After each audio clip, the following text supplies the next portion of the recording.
వేల కోట్ల రూపాయల అప్పులు తీసుకుంటున్నారు, లక్షల కోట్ల అప్పులు తీసుకుంటున్నారు. తీరా చూస్తే వడ్డీల రూపంలో వందల కోట్లు ఖర్చు పెడుతున్నారంటూ రోజు గత 4.5 ఏళ్ల నుంచి రాయని రోజు లేదు, ఈనాడు రెచ్చగొట్టని రోజు లేదు.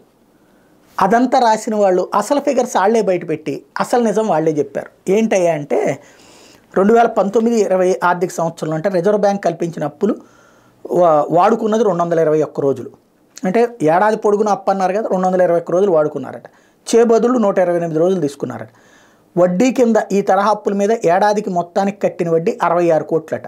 2021లో చెల్లించిన వడ్డీ 83 కోట్లట. అలాగే 21-22లో చెల్లించిన వడ్డీ 112 కోట్లట. 22-23లో చెల్లించిన వడ్డీ 149 కోట్లట. దీని ద్వారా ఏమర్థమవుతుంది?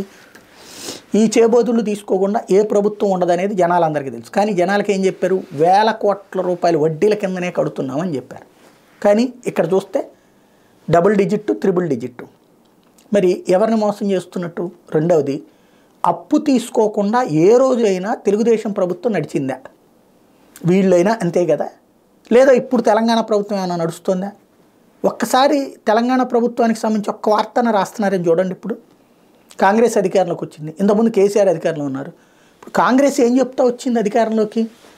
అప్పుల పాలు చేసాడు, అప్పుల పాలు చేసేసాడనే కదా. ఏ రోజన్నా కేసీఆర్ ఇట్లా అప్పుల పాలు చేస్తున్నట్టు రాష్ట్రాన్ని రాశారా?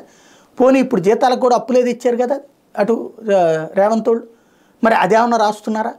అక్కడ అప్పులు శృంగారం అవుతున్నాయి, ఇక్కడ అప్పులు వ్యభిచారం అవుతున్నాయి. సమస్య ఏంటంటే అప్పు అనేటువంటిది ఎప్పుడైనా సరే తప్ప ఒప్ప అనేటువంటి చర్చ ఎప్పుడూ నడవడంలో తప్పులేదు. కానీ అప్పు తీసుకోకుండా ఏ ప్రభుత్వం ఇంక్లూడింగ్ కేంద్ర ప్రభుత్వం నడవలేదని తెలిసి కానీ వేల కోట్లు వడ్డీలు కట్టేస్తున్నారు, 100 కోట్లు కాదు 1000 కోట్లు వడ్డీలు కట్టేస్తున్నారు అంటూ అబద్ధాలు చెప్పి ఇప్పుడు అసలు ఫిగర్స్కి వచ్చేటప్పటికి కథ మార్చేస్తున్నటువంటి పరిస్థితి. కాకపోతే ఈ విషయం మన శరీరంలోని రక్తంలో కలిసిపోతుంది.